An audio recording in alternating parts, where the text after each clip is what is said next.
precioso, eres bueno en gran manera, Padre. Tú eres glorioso, tú eres maravilloso, Señor.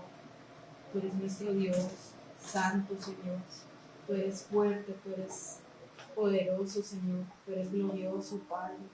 Te bendecimos, Señor. Te honramos, Padre Santo, con todo nuestro corazón y te damos alabanzas a ti, Señor, porque tú eres bueno, Señor, en gran manera, Padre. Nuestra alma te alaba, Dios. Nuestra alma anhela tu presencia más y más, Señor. Bendecimos tu nombre, te pedimos, Padre, extiende tu mano de misericordia. Bendito seas, Dios. Bendito sea tu nombre, Señor.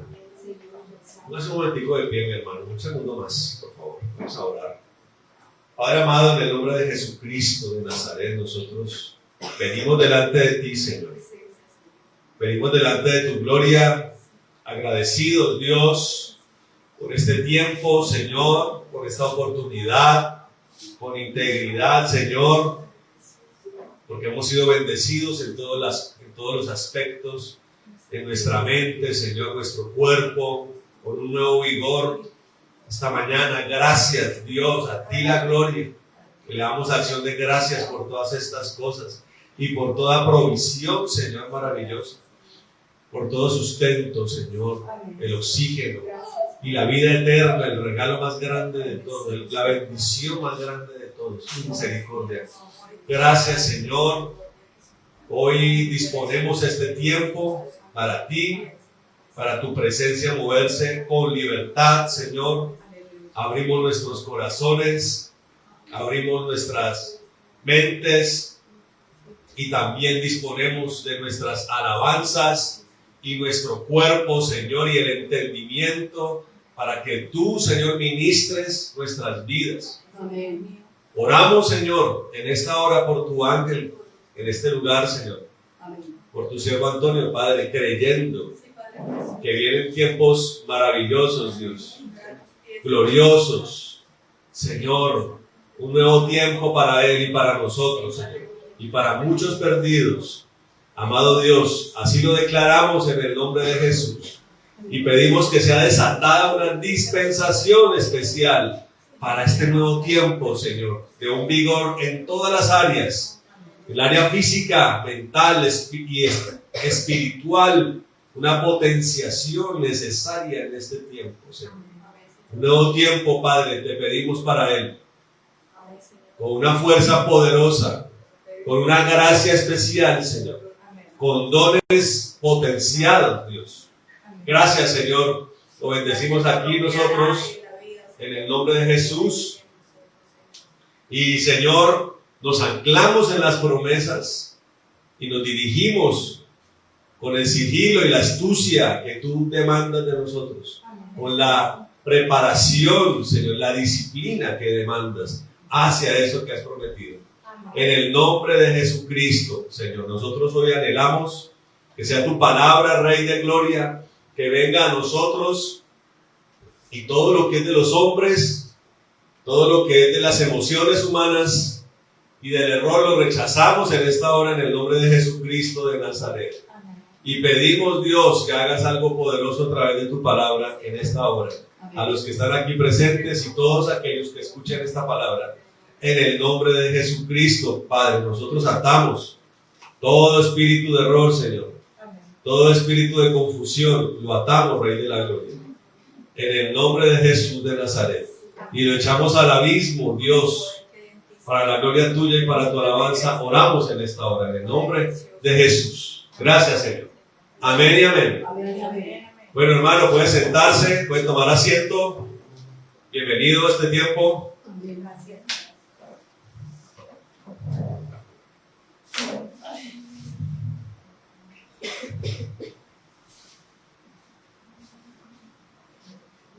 Vamos a la palabra del Señor. A ver. Vamos a la palabra del Señor.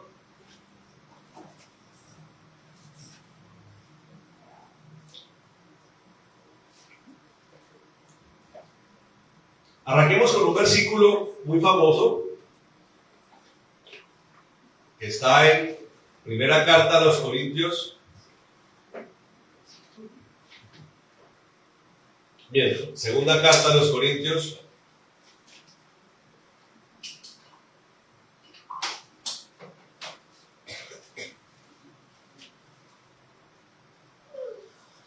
capítulo 5.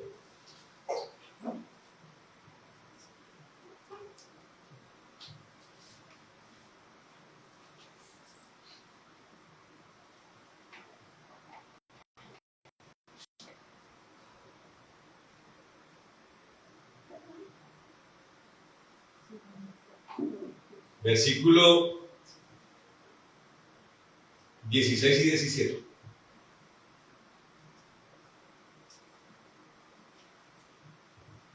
Amén. Amén. Dice la palabra del Señor aquí en segunda carta a los Corintios, capítulo 5, versículos 16 y 17. Dice, lo leemos en el nombre del Padre, del Hijo y del Espíritu Santo. De manera que nosotros, de aquí en adelante, a nadie conocemos, diga nadie. A nadie. Vuelva a decirle a la que está al lado, a nadie. A nadie. De manera que nosotros de aquí en adelante a nadie conocemos según la carne. Y aun si a Cristo conocimos según la carne, ya no le conocemos así. De modo que si alguno está en Cristo, nueva criatura es.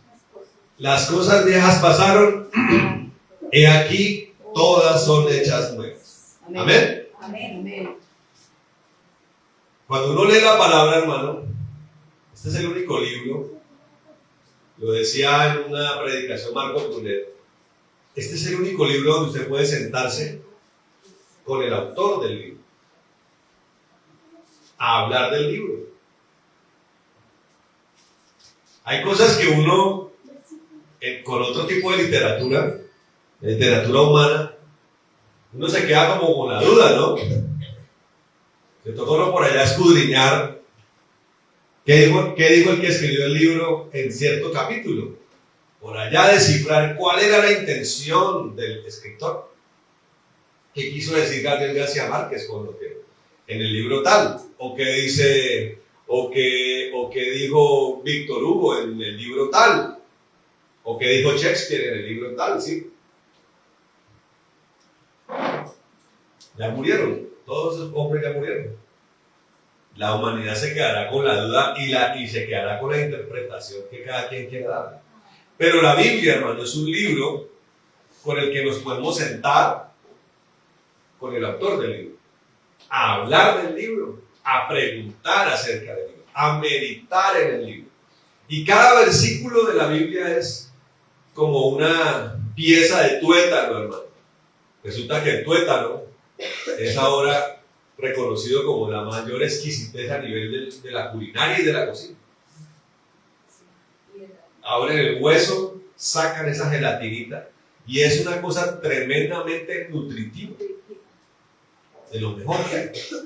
La palabra, cada versículo de la Biblia es como un hueso lleno de tuétano, al que hay que rumiar, al que hay que abrir, al que hay que morder.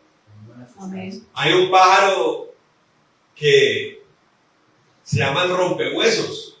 El pájaro coge el hueso grande de un animal muerto, y él sabe que lo que él necesita es lo que está dentro del hueso. Como la hiena, ¿no? La hiena rompe el hueso, porque sabe que lo mejor está. De pronto el león se comió toda la carne, ¿cierto? La hiena dice, claro, la hiena le toca ahí mirar, ¿qué le quedó? El carroñero, ¿qué me quedó? La hiena tiene un diseño, porque vamos a hablar de diseño. La hiena tiene una mordedura poderosa, la más poderosa del mundo animal. Rompe el hueso la hiena y dice, el león se comió toda la carne, pero a mí me quedó el tuétano. Aquí en este pasaje, hermano, hay tuétano. Mire tan tremendo eso, ¿no? Lo que es dirigirse a una vida donde yo no conozca a nadie según la carne. O que nosotros como cristianos ya no nos conozcamos según la carne.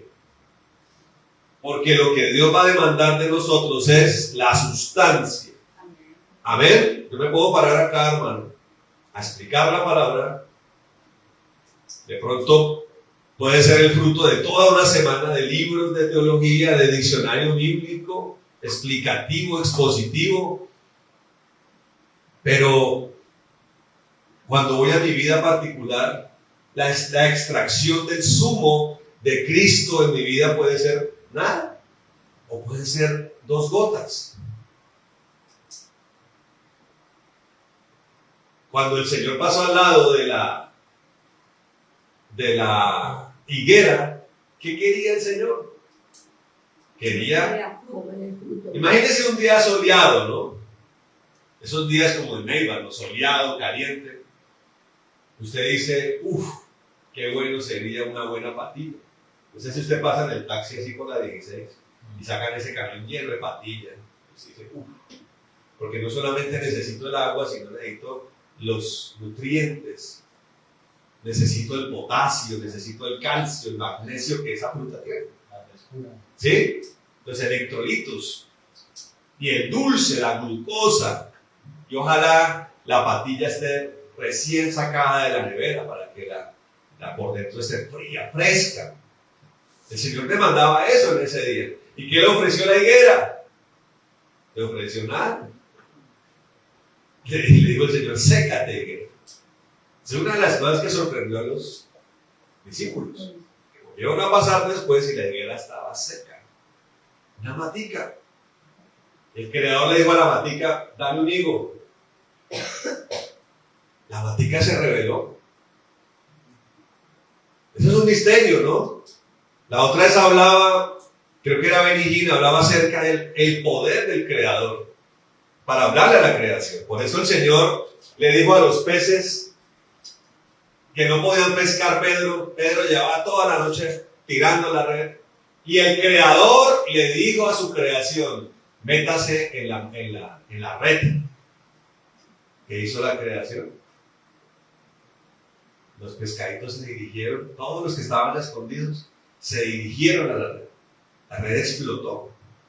La pesca milagrosa, pero fue porque el Creador le habló a su creación. El Creador le habló a la higuera, mire tan rebelde la higuera. Le dice a la higuera, dame un fruto, la higuera se resiste. La higuera no dio fruto por incapacidad. No, Dios diseñó la higuera para dar fruto. La higuera no quiso dar fruto. Es curioso, no sé, los que en agronomía trabajan, ¿no les parece extraño que pareciera como si las plantas tuvieran como conciencia? Usted dice, ¿por qué este bendito árbol está bonito? ¿Sí? ¿Por qué botó buena flor, buena hoja? Y este otro, si está plantado en el mismo lugar. Hay misterios en el mundo natural, ¿no le parece? ¿Por qué esta vaca está tremenda, da buena leche?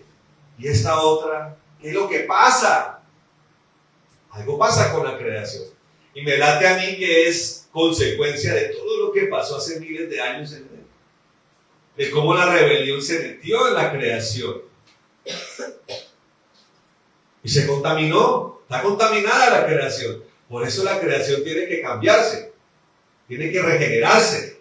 Tiene que venir una nueva creación. Y ahí también lo está diciendo en el versículo 17. El Señor dice, yo no quiero nada más de la carne, dice. Ya no quiero conocer nadie en la carne, ¿no? Sale la gente con sus pergaminos, ¿no? Yo me acuerdo una vez, recién llegado a Neiva, todavía estaba dubitativo en si tenía oficina o no. Me cité con un hombre que tenía oficina para compartir. Y yo necesitaba un espacio en la oficina para poner mi escritorio y empezar a mirar cómo manejaba procesos. Pero tuve que aguantarme una hora de él explicándome cada título que tenía. Mire, diplomado. Mire, maestría. Mire, magíster. Mire, aquí estudié otra carrera. Aquí esta foto la tomé con el doctor, no sé qué, y uno ahí, puras cosas de la carne, hermano.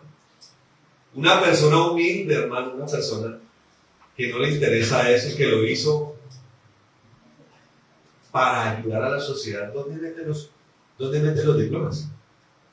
Por allá en un cajón, allá en una carpeta. Las cosas le quedaron aquí y acá para ayudar a la sociedad, para aportar su grano de arena a esta sociedad. Con humildad, el otro no. Esas son las cosas de la carne, que ya Dios no quiere. Dios no quiere eso. Y dice en el 17, de modo que si alguno está en Cristo, nueva criatura es. las cosas viejas pasaron, y aquí todas son hechas nuevas. Una nueva creación fructífera, prolífica, jugosa, anhelable, admirable. ¿A qué árbol le gusta a usted asomarse? ¿Al árbol que no tiene hojas? Ayer yo fui a recoger a Astrid y estaba al lado de la subcolombiana porque el pastor está allí en la clínica. Y yo traté de buscar un árbol para que el sol de ese mediodía no me... Era la sombra que proyectaba eran las ramas del árbol. No proyectaba sombra, ¿sí me entienden? No había sombra. ¿Para qué sirve un árbol así? Sin hojas, sin fruto. Si usted quiere fruto, ¿a qué árbol va a asomar? Al árbol del buen fruto, del buen mango, de la buena guanábana, de la buena papaya, jugosa, sabrosa al paladar, nutritiva, vigorosa. Dios quiere hacer eso, una nueva creación. Pero volvemos al tema del diseño. Y quiero hablar de dos cosas que vienen siendo una sola cosa. La conciencia y la conciencia. Quiero explicarle algo, hermano, porque hasta el día de hoy hay un debate en la iglesia cristiana y que tiene que ver con la soberanía de Dios. Entonces unos dicen, siguiendo los lineamientos de Juan Calvino, dice, Dios preprogramó a los que se perdían y Dios preprogramó a los que se salvaban, porque nadie tiene la capacidad de salvarse. Que nadie tenga la capacidad de salvarse en su estado de herencia adánica es una realidad. Nadie puede salvarse por sus pensamientos, por sus obras, por sus fuerzas, por las capacidades humanas que haya desarrollado. Es imposible. Solo Dios puede salvarlo. Amén. Pero eso no quiere decir que Dios haya puesto a unos para perderse y a otros para salvarse. La palabra dice que Dios no quiere que nadie se pierda. Parta de ese parámetro. Parta de esa premisa, parta de esa base y esa plataforma. Dios no quiere que nadie se pierda.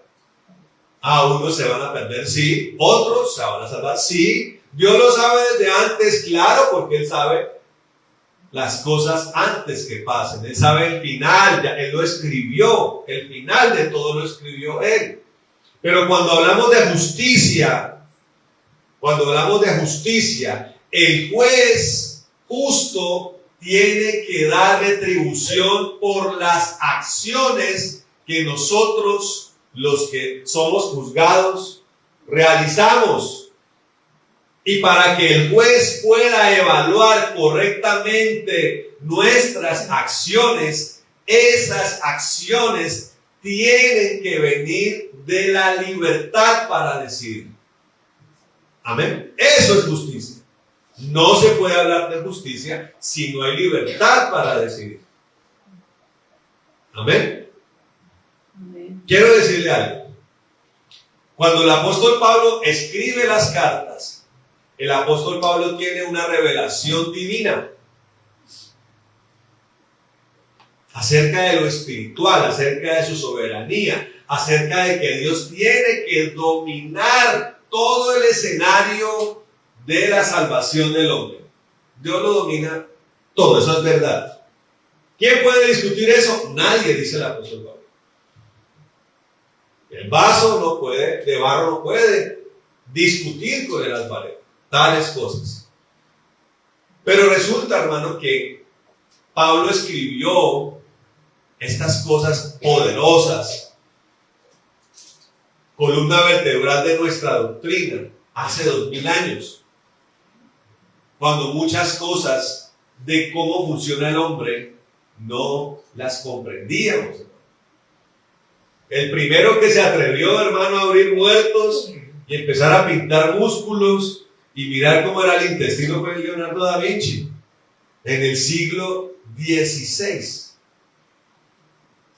1500, casi 1600 años después de Pablo, del Señor Jesucristo. Y lo tremendo es que Leonardo da Vinci comenzó a mirar cómo era una pierna, cómo era un músculo, cómo era un hueso. Pero las cosas moleculares, las cosas celulares del cuerpo, ¿cuándo comenzaron a descubrirse? ¿Cómo funciona el cuerpo? En el siglo XX. Curiosamente, ¿no? Miren lo que pasa con las cosas de Dios. La palabra de Dios dice que a los que amamos a Dios todas las cosas obran para bien. Dios tiene un concepto de que en las cosas malas, desastrosas, trágicas, calamitosas del hombre, de ahí puede extraer bendición para la humanidad.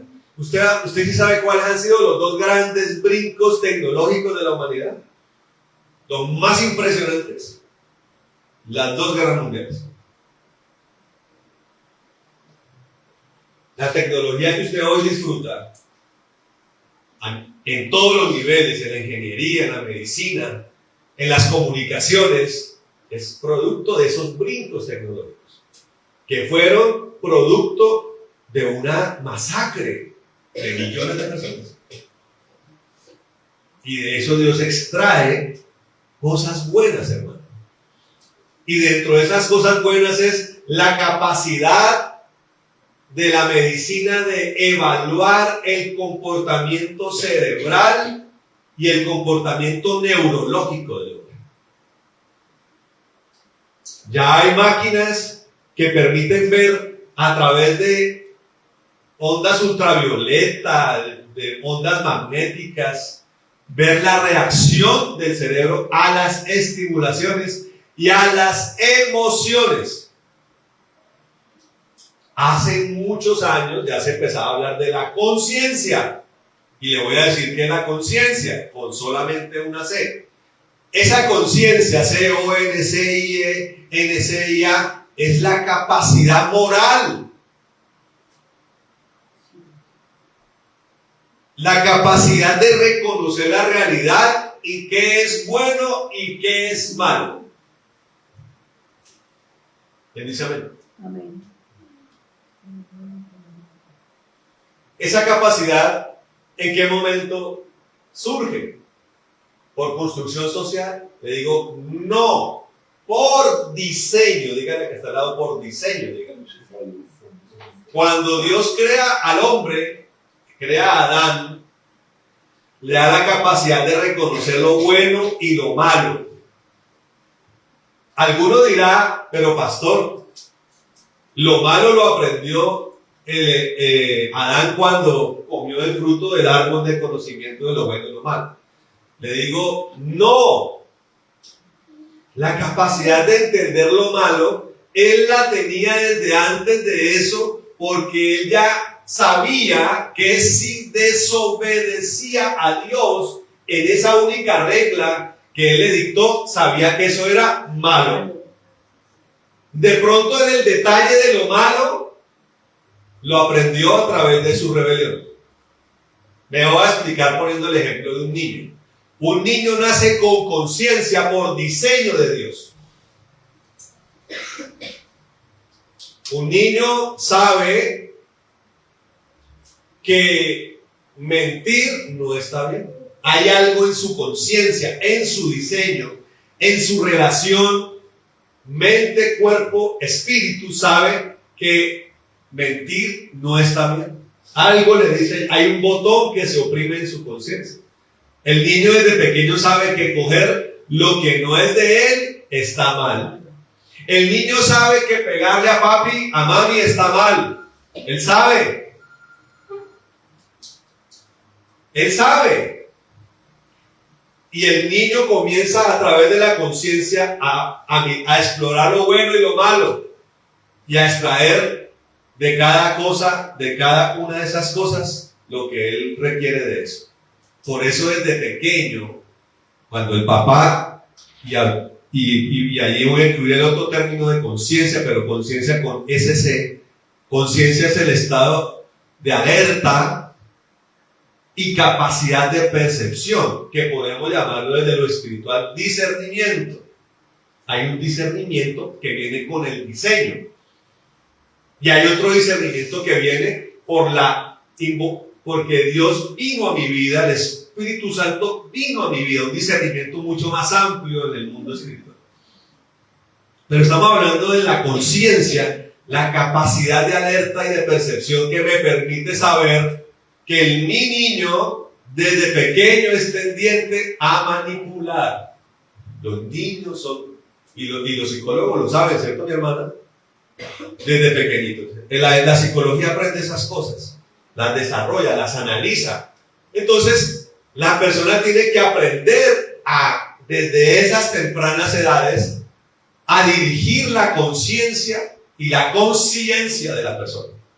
¿Por qué digo esto? No voy a profundizar en esto. Hablo de esto porque, como sabemos que la soberanía de Dios, y solo Dios puede salvarnos,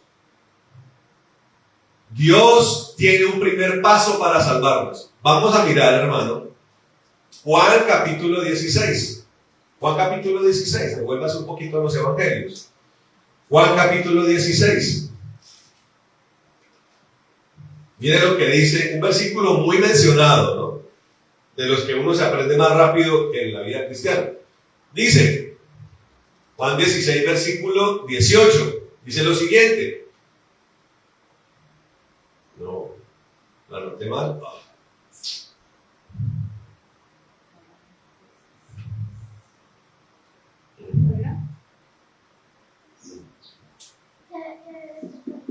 El versículo que dice, el Señor nos convence de pecado, de justicia y de juicio. Lo anoté mal. 8. No, 16, 8. Bueno, el versículo 8, perfecto, es que anoté 18, no sé por qué. Dice, no, 16, 8. Es que yo me había anotado 18, pero me equivoqué al anotar. Dice, miren esto, la primera intervención de Dios en el hombre, y lo vamos a relacionar con el diseño de la conciencia.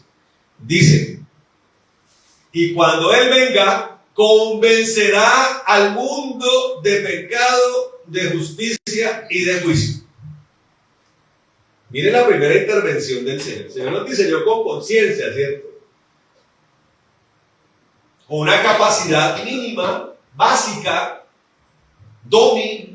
una capacidad básica de saber qué es lo bueno y lo malo. Así como Adán sabía que desobedecer a Dios es malo. Lo sabía por diseño, lo sabía porque Dios también se lo advirtió. Le dijo, pilas. Después cuando se revela, se amplía el conocimiento de lo bueno y lo malo en tiempo incorrecto. Yo quiero explicarles algo respecto a eso, un paréntesis. No era que Dios nunca quisiera que Adán supiera esas cosas, pero Adán estaba muy inmaduro para aprenderlas, como un niño. Las películas, el sentido común, ¿cierto? Las películas cuando se producen pasan por un matiz, pasan por un filtro, ¿cierto? Ese filtro, una organización de médicos, psiquiatras, psicólogos, padres de familia, pasa por ello, esa organización se mete a la sala de cine, ve la película y dice, esa película es para mayores de 18 años. ¿Cierto que sí? Usted lo ve, usted prende Netflix y ahí le aparece. Ellos saben, ¿no? Todo lo que dice de 13 para arriba, no lo pueden ver. Ellos saben. Cuando dice 7 más, no hay problema. Y aún en esas cosas, porque sabemos cómo es el mundo, uno tiene que estar atento. Pero eso, mire cómo el sentido común le dice al hombre que tiene la capacidad de decir, esto no es bueno. Lo que un hombre de 18 o mayor de 18 puede ver, no es lo mismo que puede ver un muchacho de 11, de 10, de 8, de 7, de 6. Adán no estaba listo para masticar y digerir toda esa información que seguramente con el transcurso del tiempo y en el momento correcto iba a entender y Dios se la iba a explicar. Ese es el maestro, amén. Él se adelantó a estas cosas y pecó. Por eso le dice uno a la gente, porque miren, y son especialistas, ¿no? Lo que pasa es que ya son gente con un corazón entenebrecido, científicos, psicólogos, políticos, que dicen, una niña, una muchacha de 12, de 13 años ya está lista para tener relaciones sexuales. Puede que físicamente sí. Se desarrolló la muchacha, ¿cierto? O el joven, pero mentalmente, emocionalmente y espiritualmente no. La persona que se adelanta a ese suceso se autodestruye. Como Adán. ¿Se está entendiendo? Entonces Dios, para reparar el problema, sabiendo el diseño del hombre, de que puede entender lo bueno y lo malo, envía su espíritu. Por eso yo he sido enfático en que cuando prediquemos la palabra, tenemos que estar llenos de unción. Porque la palabra sin el espíritu es muerta. Y qué curioso, ¿no? Porque volvemos a la palabra de 2 Corintios. Si a Cristo le conocimos en la carne, dice el apóstol Pablo, ya no le conocemos así. O sea, si Cristo, que era santo, que era puro, inmaculado, sin pecado, obediente a lo sumo a su Padre, ya dice el apóstol Pablo, ya no lo miren en la carne, mírenlo resucitado. Si Cristo tuvo que bautizarse, si Cristo tuvo que orar, pues nosotros cuánto más, amén. Si ya ni siquiera Cristo debe ser conocido en la carne, dice el apóstol Pablo, ¿cuánto más nosotros, amén? ¿Está comprendiendo esto?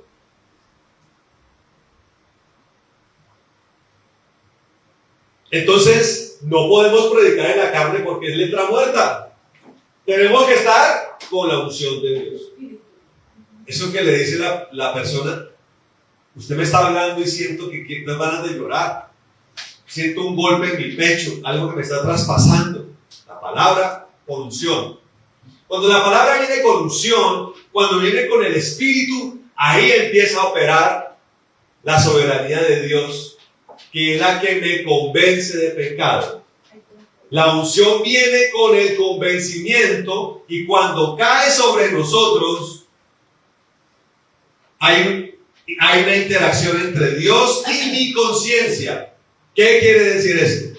Que cuando se predica con unción, la capacidad de reconocernos como malos cae sobre todos los hombres. ¿Qué quiero decir con esto? Que todos los hombres, a través de la predicación, son capaces en su conciencia de entender que son buenos y malos. Que son malos, perdón. Porque la palabra dice que son todos malos, somos todos malos. Todos los hombres, por la predicación, podemos comprender que somos malos en nuestro interior. Así de pronto, de dientes para afuera, diga usted, yo no soy tan malo. Su conciencia le dice, usted es malo. Eso me hace acordar de la comunidad LGBTI. Yo tuve la oportunidad de hablar con ellos en la zona de tolerancia y había una cosa en la que todos coincidían en decir, nosotros marchamos, nosotros nos vestimos de drag queens, nosotros nos levantamos contra los políticos que no nos dejan de vivir libremente nuestra vida. Y cada uno de ellos, en la intimidad de la consejería, me decían, pero en el fondo sabemos que estamos mal. Eso se llama la conciencia. El convencimiento de pecado que toca la conciencia. Entonces algunos preguntarán, pero Pastor Mauricio, si todos entienden que son buenos y malos, que son malos, vuelvo y repito, ¿por qué unos se pierden y otros salen? Yo tengo la respuesta. Los que se pierden son aquellos que aún entendiendo que son malos, no quieren seguir a Jesús. Los que se salvan son aquellos que entendiendo que son malos, dan el siguiente paso. ¿Cuál es? Señor, ayúdame y sálvame. y comienzan a caminar con Cristo. Está la diferencia. No siento que se le despejan dudas con todo esto que estamos hablando. Dios habla a nuestra conciencia. Y uno en la iglesia lo ve. Hay hermanos que se meten con Dios, que comienzan a caminar en santidad, que comienzan, hermano, a meterse en la presencia de Dios, y crecen, y fructifican, y florecen, y hay otros que no. ¿Usted a qué cree? ¿A qué le podemos atribuir la diferencia? Aunque cuando pueden estar sentados en una iglesia, todavía se gozan en sus pecados. Está la diferencia.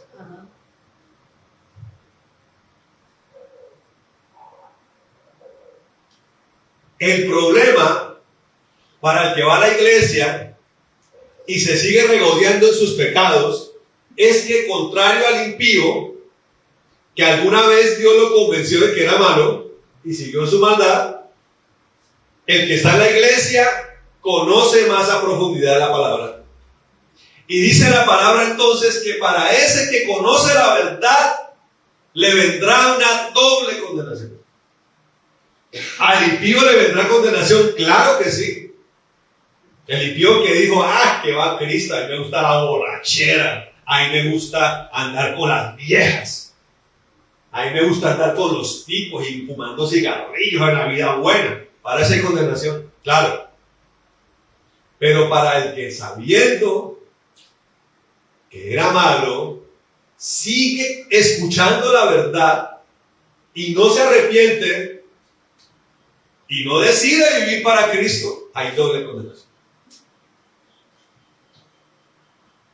Tremendo, ¿no? Tenemos una conciencia, hermano. En Edén, el error humano de Adán falló en esa doble dirección. La capacidad moral la descuidó Adán. El estado alerta no operó ese día. Si usted tiene un perro en una finca, hermano, Ramirito que administró fincas, un perro necesario en la finca. Los perros, claro. ¿Y uno qué espera del perro, Andresito? ¿Y qué tiene que hacer harto un perro cuando vigila? Tiene que tener un buen ladrido. Los profetas hablan de los perros mudos, ¿sabía usted? De los perros mudos, dice el profeta, no sé si es Isaías, Jeremías.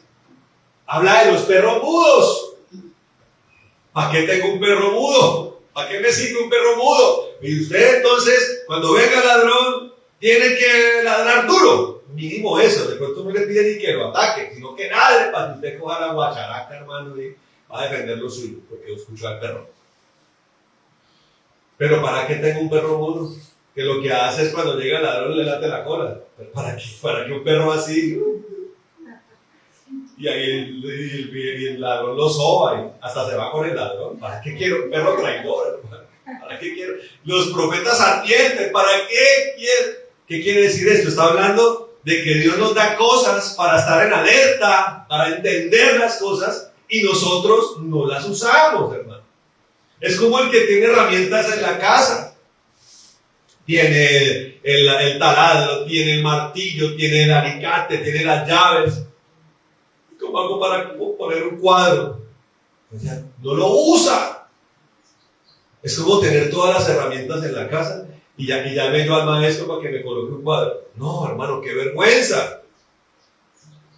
Hay hombres, sobre todo los hombres debe recaer eso, que en esas cosas no funcionan, hermano. Increíble. Se dañó la plancha, toca llevarla al portal de la licuadora. ¿Cómo así? Abra la plancha, mira a ver qué es lo que pasa, si el cable se rompió, si es una resistencia. No, pues puede ser, hermano.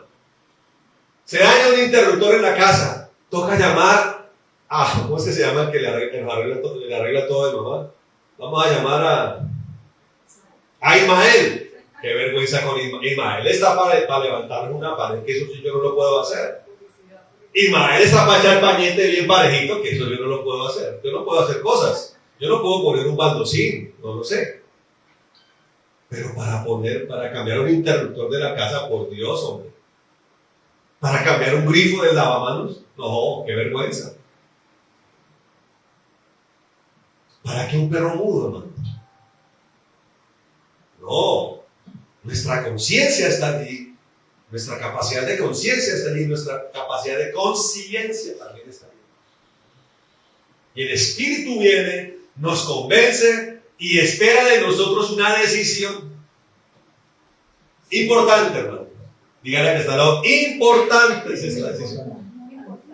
Demasiado importante. Toca las puertas. Aquí estoy yo, dice capítulo 3 de Apocalipsis. Versículo 8 dice, el Señor dice, estoy a la puerta. El versículo 8 no es como el 21, creo que es. Yo estoy a la puerta y llamo, dice el Señor. Aquí estoy yo. Y dice la palabra, y el que abre esa puerta. ¿Dónde se abre la puerta? En esa decisión. Todos somos convencidos, como dice Romanos capítulo 2 y 3, que todos somos malos y que no hay ninguno bueno. O sea, el mensaje cuando el Señor está tocando la puerta es: malvados, perversos, todos son perversos. Ese fue el anuncio con el que el Señor aparece. Arrepentidos, porque el reino de los cielos se ha acercado. O sea, está diciendo, todos son malos. Todos entendieron que eran malos. ¿Usted cree que los fariseos sabían que eran malos o no? Sí, en su interior sí. Lo que pasa es que les ganaba el orgullo. Estábamos hablando con mi esposa que alguna vez un hombre que me oprobió mucho a mí, a través de un pastor, nos citó el pastor en un altar. El que siempre oprobió fue ese hombre, a mí. Y cuando el hombre se acerca, ¿sabe qué me dice el hombre a mí? Mauricio, yo lo perdono, me dice.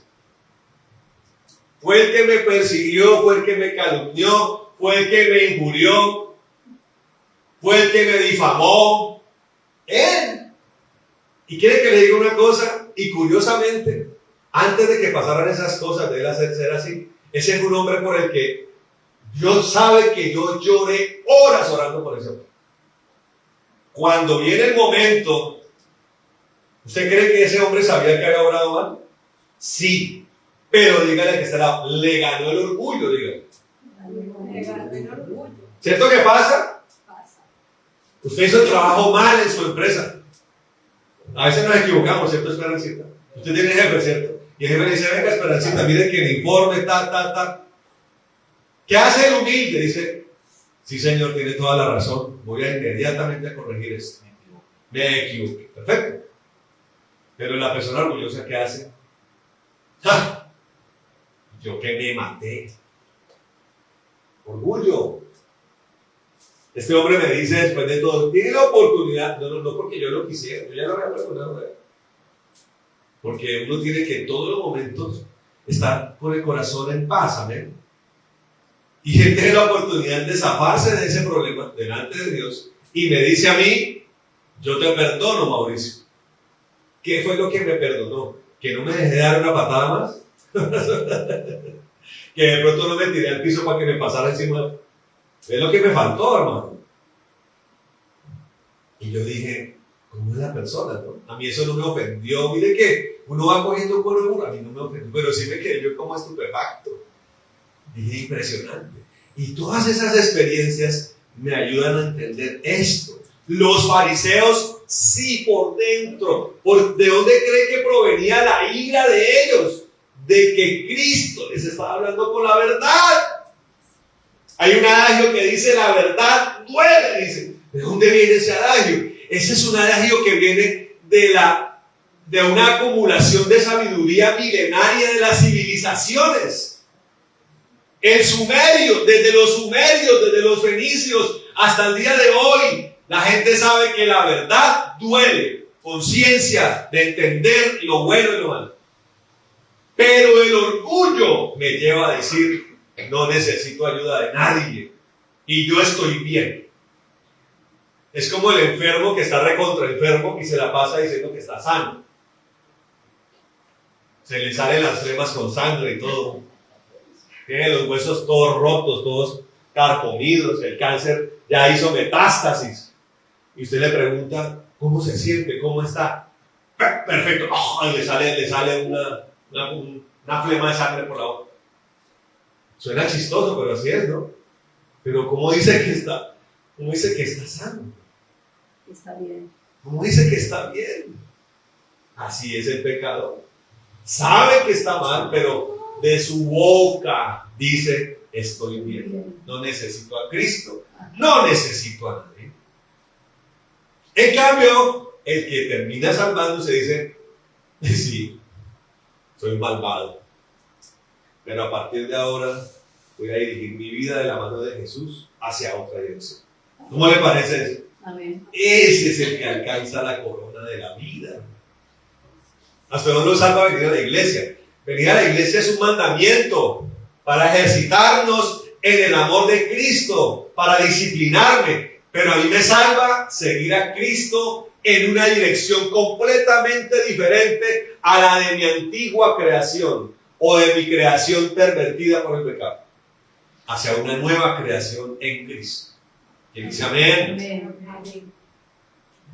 Entonces hablamos de que el que abre la puerta es el que decide correctamente. Y dice el Señor, y el que abre la puerta, o sea, el que dice, soy malo y necesito de Cristo, dice, yo entraré y habitaré con Él y comeré con Él y Él conmigo, dice la palabra. ¿Quién le da un aplauso al Señor? Amén. De eso se trata. Y entonces, ¿ahí qué pasa? Claro, nos arrepentimos, la sangre de Cristo nos lava. Cuando se abre la puerta, entonces es cuando el Señor dice, pidan el Espíritu Santo. Porque será Él el que los va a hacer nuevas criaturas. Empezamos una vida en la presencia del Espíritu Santo. Es necesario, hermano, hasta alcanzar nuestra ciudadanía celestial, hasta alcanzar nuestro estado de coherederos en Cristo Jesús, juntamente con el Señor. Amén. De eso se trata. Decidir mal, entonces, es catastrófico, hermano. Decidir mal es lamentable. ¿Quiénes decidieron mal, por ejemplo? ¿Quiénes decidieron mal? Miremos entonces el segundo libro de Pedro. La segunda carta de Pedro, perdón. Allá el texto de Juan.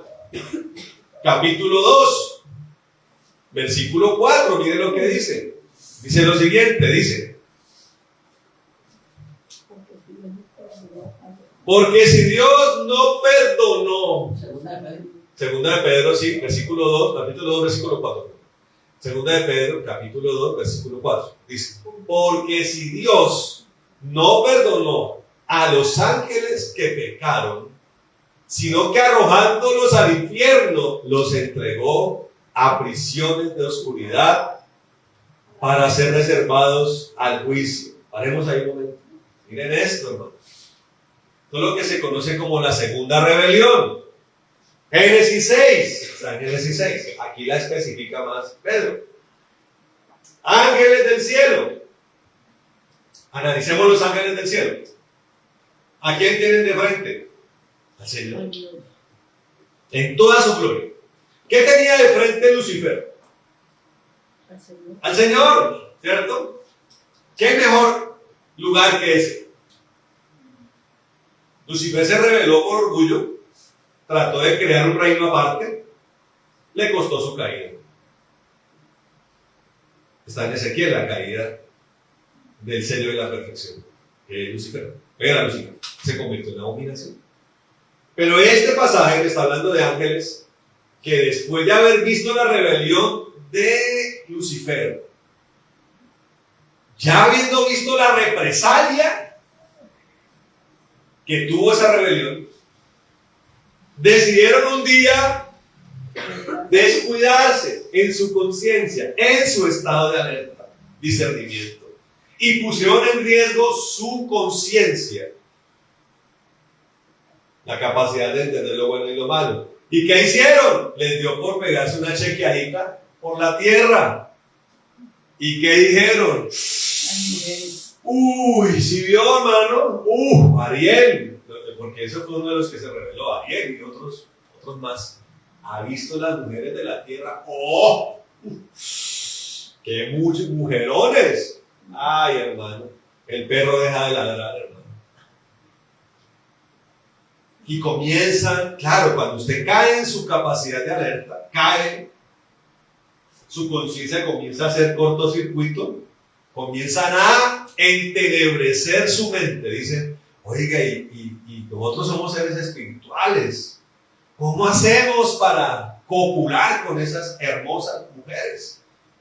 Entonces ellos, en el conocimiento amplio que tiene un ángel, dicen, la única forma es renunciando a nuestra naturaleza. Uy, tremendo, hermano, miren esto. La naturaleza espiritual. Volverse hombres, hermano. O de pronto en algún ángulo de la interacción hombre espiritual, cometer una abominación, hermano. Tomar formas y mezclarse con las mujeres. Más abominable aún. Eso lo vio Dios, hermano.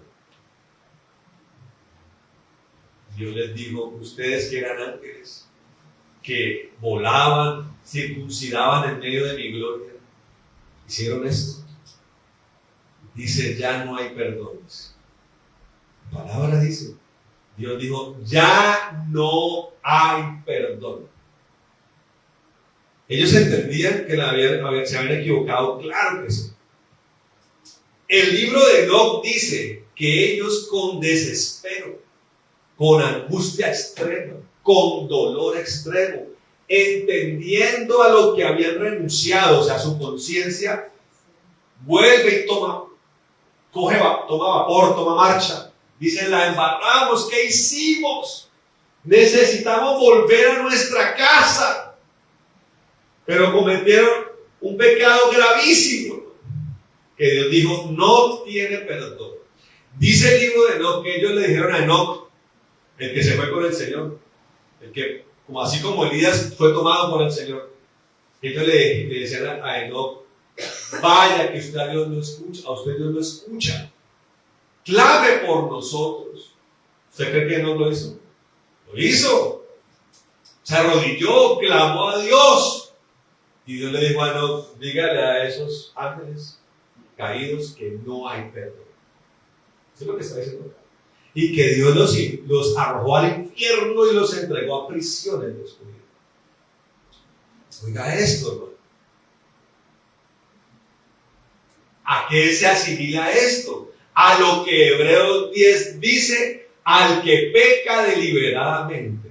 Le voy a explicar, porque el cristianismo tiene niveles. Está el nivel del que se convence de pecado. ¿No? Dice, no estoy mal, voy a seguir a Cristo.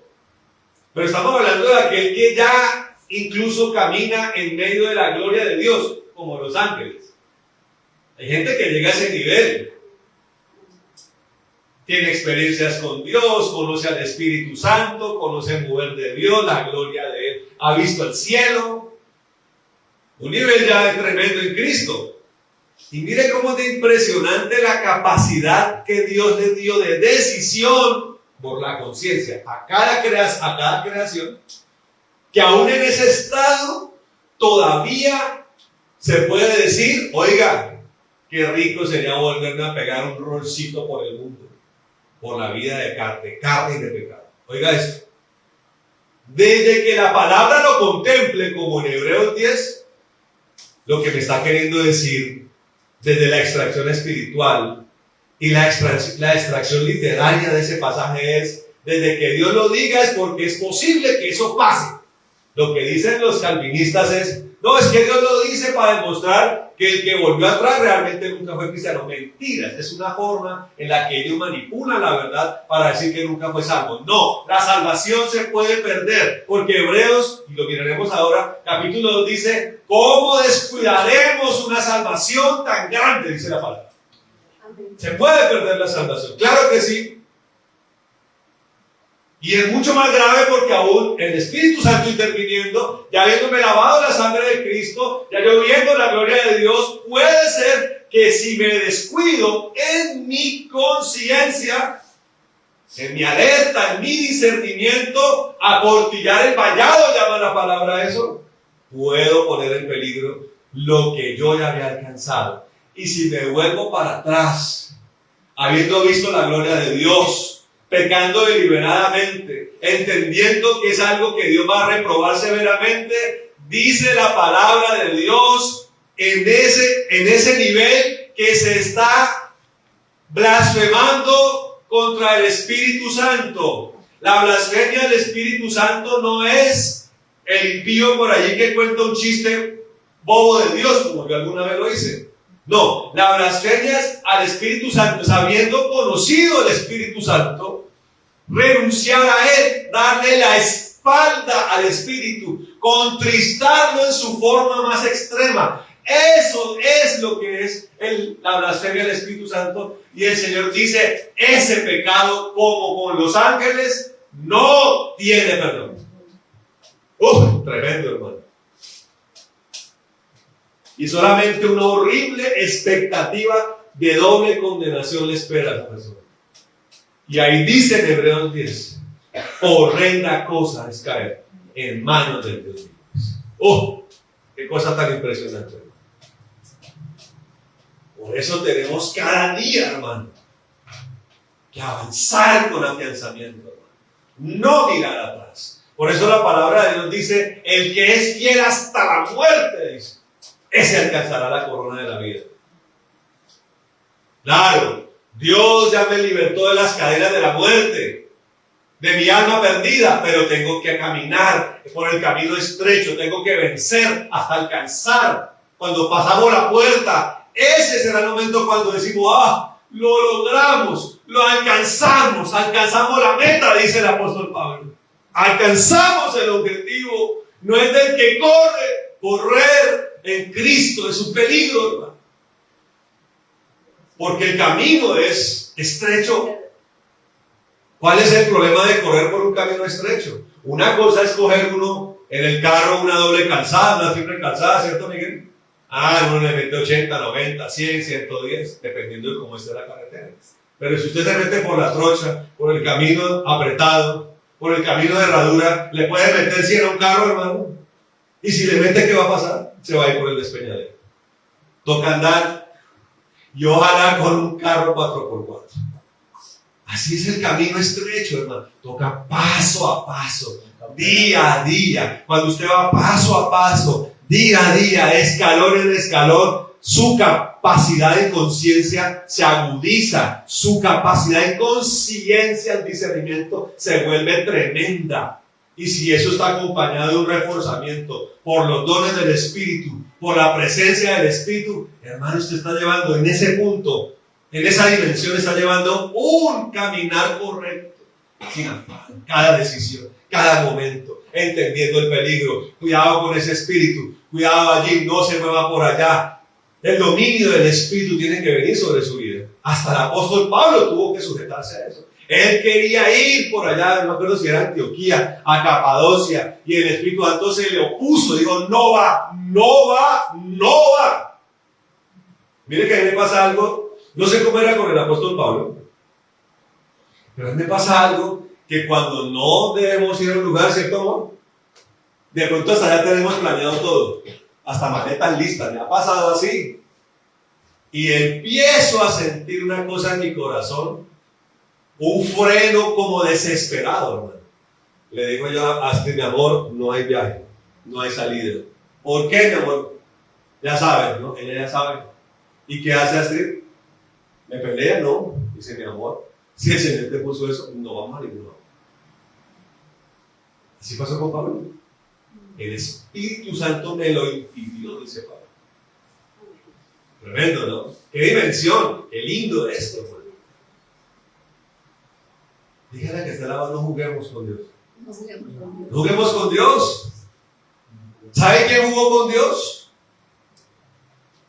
Miremos Romanos 9 para entender quién jugó con Dios, hermano. Romanos 9. Hubo alguien que jugó con Dios, hermano. Terrible. Después se arrepintió y era tarde. Romanos 9:13. ¿Qué dice? Romanos 9:13. Repito un sorbito acá. Como está escrito, a Jacob amé, mas a Esaú no aborrecí. ¿Qué dice? Como está escrito, A a Jacob amé, mas a Esaú aborrecí. ¿Qué dicen muchos teólogos? ¿Qué dicen muchos teólogos? Dicen que Dios mandó a construir una, ¿cómo es que se llama eso del casino? Una ruleta, correcto. Esa ruleta no tenía números, ni tenía cubículos, sino solamente dos. Tenía dos nombres. Los de la predestinación dicen eso. Y Dios botó la pelotica. La ruleta dio vueltas. Esaú, Jacob, Esaú, Jacob, Esaú, Jacob, Esaú, Jacob, Esaú, Jacob, Esaú, Jacob. Cayó en Jacob. Obviamente nadie lo ha dicho así literalmente como yo lo estoy diciendo, pero cuando usted escucha ese tipo de doctrinas peligrosas que dicen que la salvación no se pierde y que Dios escoge a unos para perderse y otros para salvarse. Peligroso eso. Para el que está perdido, pues ¿qué opción tiene? Dice, ya estoy perdido. Y para el que está salvo, siempre salvo, dice, puedo hacer lo que quiero y no me voy a perder. Alguna vez alguien me dijo, no, es que la persona se va por allá y se pierde, pero por allá en medio de las prostitutas se siente mal. O sea, digan tonterías. Digan tonterías. Y dicen que así fue como Dios escogió a Jacob. ¿Cómo? ¿Así? Deliberadamente, sin tener ninguna cosa en cuenta. ¿Verdad que sí? Que Dios amó a Jacob y aborreció a Esaú porque sí. No. Entiéndalo, hermano, hay una virtud de Dios impresionante, gloriosa, que se llama la omnisciencia. Conocer la profundidad de todos los pensamientos y conocer todos los actos futuros de la humanidad y de todo lo que lo rodea. ¿Por qué Dios amó más a Jacob que a Esaú? Porque vio el futuro. Porque Dios vio desde antes de la fundación del mundo una tendencia de Jacob diferente a la de Esaú. Perfecto, ya vamos a mirar. Desde el propio vientre. Dice la palabra que la pobre Rebeca, esposa de Isaac, tuvo un embarazo terrible, hermano. Este man dio mucha patada. ¿Dónde está? Todavía juiciosito. Hay embarazos que son terribles. ¡Pah! La pobre mujer no puede ni dormir. Ese embarazo de mellizos fue un embarazo difícil. Porque había uno de los dos que era más grande que el otro. Pero el más pequeño no se dejaba. Y no se dejaba porque, mire cómo opera todo el diseño de Dios. Ya desde esa prematura criatura, ya había un mínimo entendimiento impresionante, ¿no? De lo que iba a acontecer en el futuro. Y desde el vientre, esos dos muchachos estaban peleándose por algo. Y ese algo era algo que el que nació primero no valoró y que el que nació segundo sí.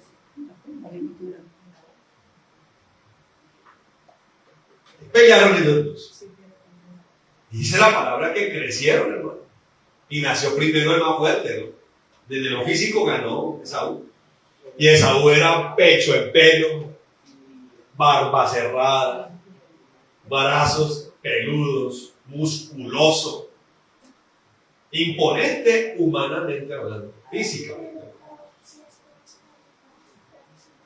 pero un hombre de un espíritu belicoso e intemperante,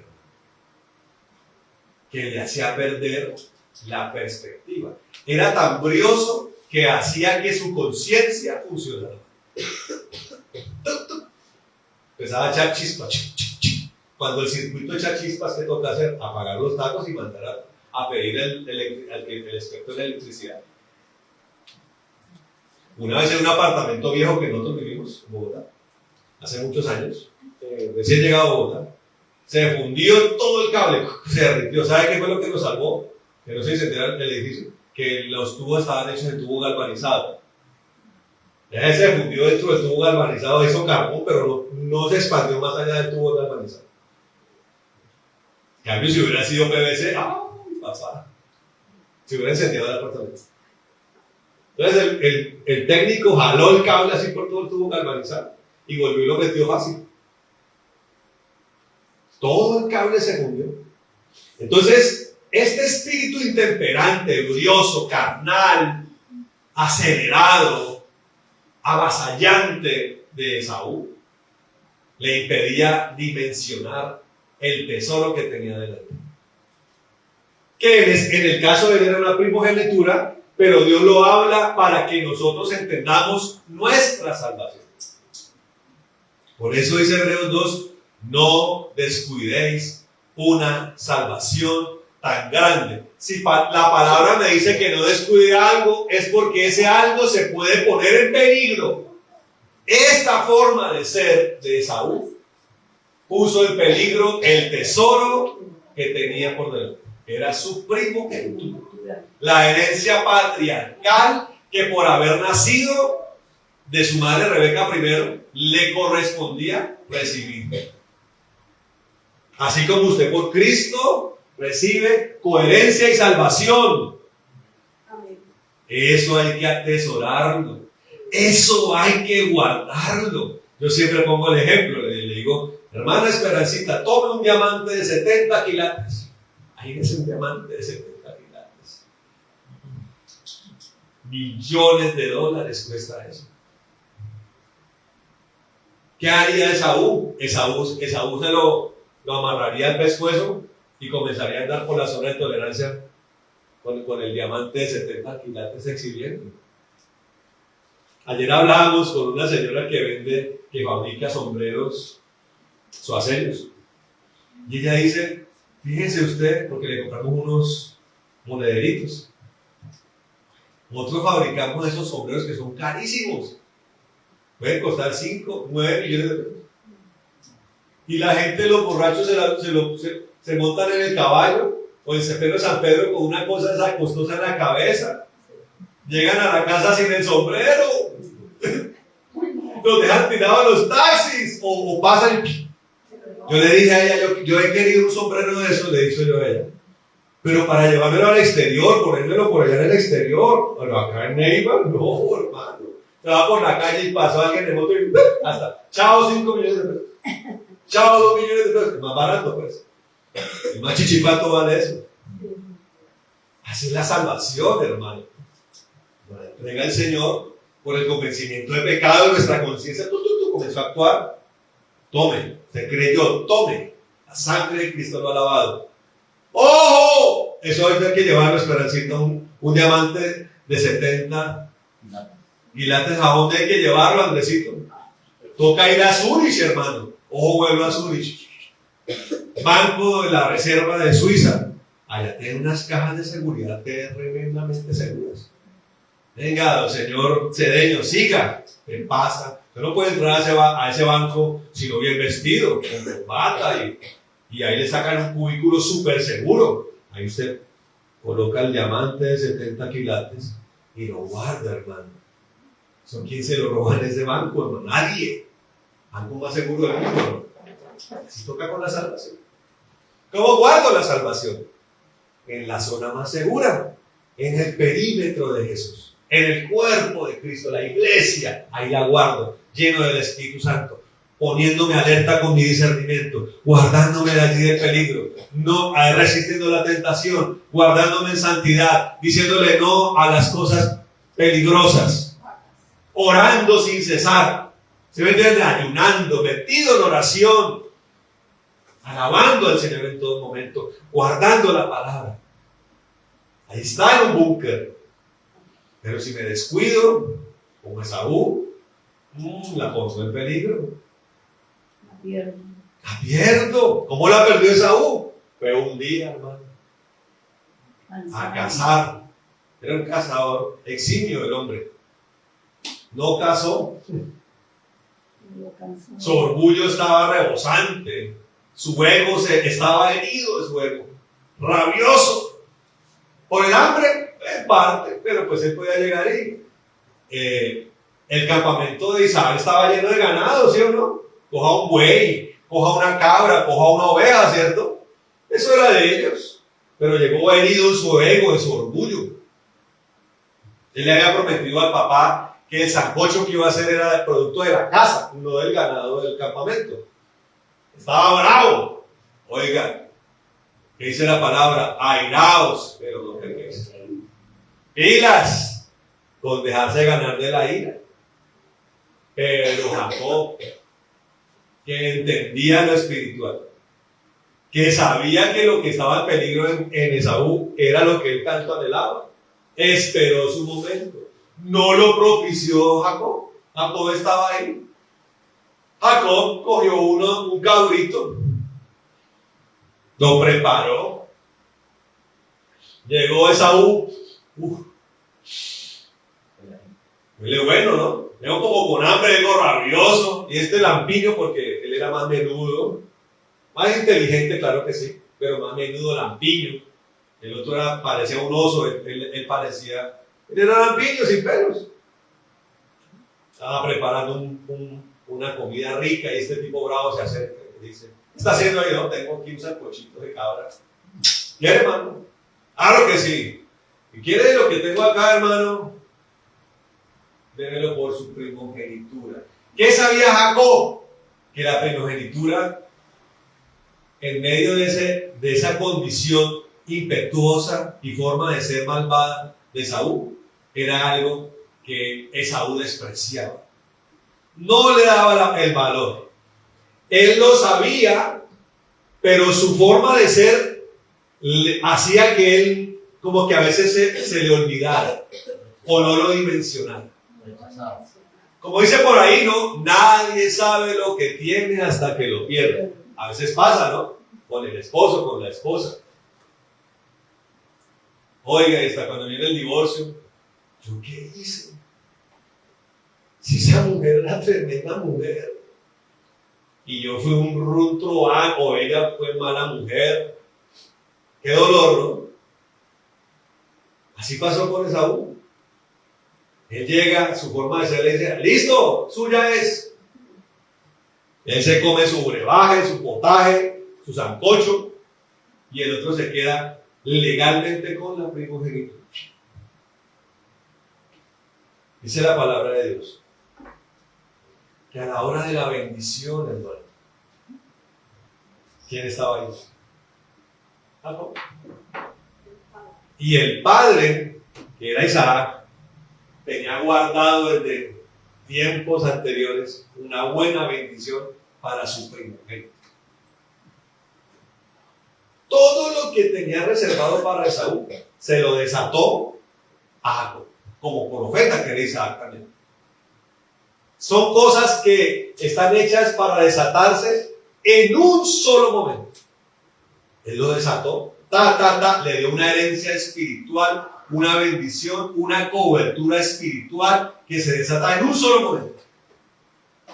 Y Jacob la recibió. Cuando Esaú se comió el brebaje, el potaje, y como que volvió y se acordó de eso, dijo: ¿qué hice? Cuando ya satisfizo su ira, se le pasó. Cuando ya el hambre se le quitó, se corrió a donde su papá. Papá, vengo a que me dé la bendición que tiene guardada, dijo él. Dijo el padre: ¿cómo así? ¿No era usted que vino ahorita? Porque Jacob se disfrazó de Esaú.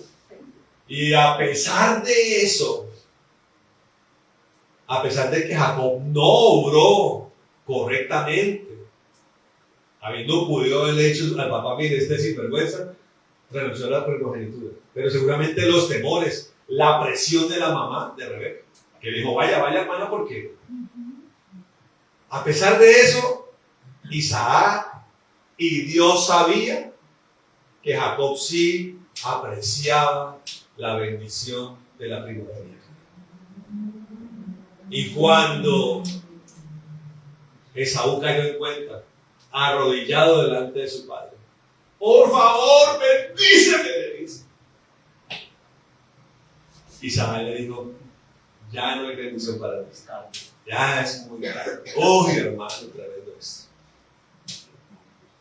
Ahora cambiemos la primogenitura por salvación. ¿Cuánto quiere Dios otorgarnos y afianzarnos en esa bendición que no hay, que ni siquiera se puede parecer a una primogenitura? Yo le digo una cosa, y ayer lo hablaba con mi esposa, el primogénito de todo lo que se llama misión, amado Jesús, soy yo. El papá espiritual es Antonio, el pastor Antonio. Pero el primer parido dentro de lo que es la misión fui yo. Mi hermano mayor, eso tiene peso, hermano. Para mí es un tesoro, por eso estoy acá. Pero no hay nada más parecido a la salvación, hermano. Es que ser salvo es ser coheredero con Cristo. No puedo despreciar esto como Esaú, hermano. No puedo dejarlo por ahí tirado, no puedo descuidarlo, no puedo actuar en contravía a esa salvación, para después llorar amargamente como los ángeles. Por favor, no. Y el Señor dijo, no hay salvación. Pueden llorar, no hay salvación, como para el que se devuelve para atrás, después de haber conocido el reino de los cielos. Oh, hermano, tremendo esto. Esa es la palabra que quería darles hoy, hermano. Tomemos estas cosas, hermano, y que sea nuestro tesoro más grande. No nos dejemos ganar por nuestra carne, ni por las antiguas formas, ni los antiguos pensamientos. Ojo con eso, cuidado, hermano, no nos pase lo de Saúl. Doloroso, ¿cierto? Y por allá, no sé, en medio de la misericordia, hizo una oración Isaac por Esaú, pero nunca fue igual. ¿Y quién quedó en la posteridad? ¿Quién se convirtió en el padre de todo un pueblo? Jacob. Porque después de que él peleó con el ángel del Señor en Peniel, Dios le dijo, no será más tu nombre Jacob, sino que tu nombre será Israel. Amén. Vamos a ponernos de pie, hermanos. Tremenda palabra, ¿no, hermano? Amén. Vamos a orar. Vamos a orar. Padre bendito, pónganse de pie, muchachos. Pónganse de pie. Vamos a orar. Padre bendito, en el nombre de Jesús, te damos gracias, Dios, por este tiempo. Te alabamos. Te glorificamos, Dios. Bendito sea tu nombre, Señor. Gracias. Gracias, Dios, por esta palabra. Nos has hablado, Señor, con intensidad, Dios. Gracias por la salvación, Rey de la Gloria. Gracias por hacer esto por nosotros. Nosotros hoy tomamos estos versos que vienen de tu corazón, Señor, y los convertimos en una protección, Señor, en un cerco, para que guardes allí, para que se guarde allí ese tesoro que tú ya nos has dado, Señor. En el nombre de Jesucristo. Que se coloque, Señor, un muro y antemuro, un cerco grueso de fuego alrededor de esto, Señor. Y que tu reino se movilice, Señor, con toda su fuerza en pro de nuestra conservación, Señor. En el nombre de Jesucristo. Y que en nosotros, por el diseño, Señor, que diste, Señor, en nuestra área espiritual y también física, neurológica, siempre en nosotros esté vigente, floreciente, en todo esplendor, la capacidad, la conciencia de lo que está bien y está mal, Señor. y también la capacidad, Dios, el discernimiento, los dones avivados para no tropezar, Señor, para no resbalar, para no caer, para todos los días, como dice la palabra, el que cree estar firme, mire que no caiga, Señor. Estemos en esa dimensión y lo alcancemos al final de los tiempos, Señor. Alcancemos la corona de la vida siendo fieles hasta la muerte, Señor. Hoy pedimos, Espíritu Santo, una dispensación más. Llénanos allí con tu Espíritu, Señor. En el nombre de Jesús. Señor, permítenos andar en esa gloria y no apartarnos de ella nunca, en el nombre de Jesús. Te damos gracias en esta hora. Te alabamos en esta hora y te bendecimos, Señor, en el poderoso nombre de Jesús. Señor, te damos gracias y oramos como lo hiciste tú, Señor. Que ninguno de los que está con nosotros se pierda, sino que todos accedan a la vida eterna. Amén. En el poderoso nombre de Jesús. Amén, amén. Damos gracias, Señor. Oramos por tu provisión. Reconocemos, Señor, que tú eres el sumo sacerdote.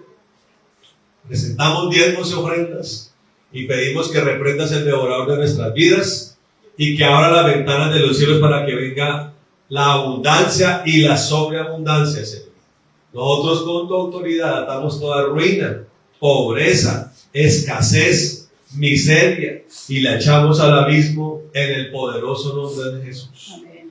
Y hoy también oramos, Señor, para que sanes toda enfermedad. Amén. Ahora mismo extraemos, evacuamos de los cuerpos, desalojamos de los cuerpos toda enfermedad, de las mentes, de los corazones, y echamos todo esto, lo clavamos en la cruz del Calvario, y todo espíritu de enfermedad y de muerte lo atamos y lo echamos al abismo en el nombre de Jesús. Amén. Señor, oramos como lo hizo Aarón, que tú nos bendigas y nos guardes, haga resplandecer tu rostro sobre nosotros, ten de nosotros misericordia, Señor, alces tu rostro sobre nosotros y pon en nosotros paz. En el nombre de Jesús. Y como lo hizo Jabes, que tú nos bendigas, que ensanchen nuestros territorios, que tu mano esté con nosotros y nos libres de todo mal para que no nos dañe. En el nombre de Jesús. Amén. Amén. Amén. Y amén. Bueno, mis hermanos, Dios les bendiga. Dios les bendiga.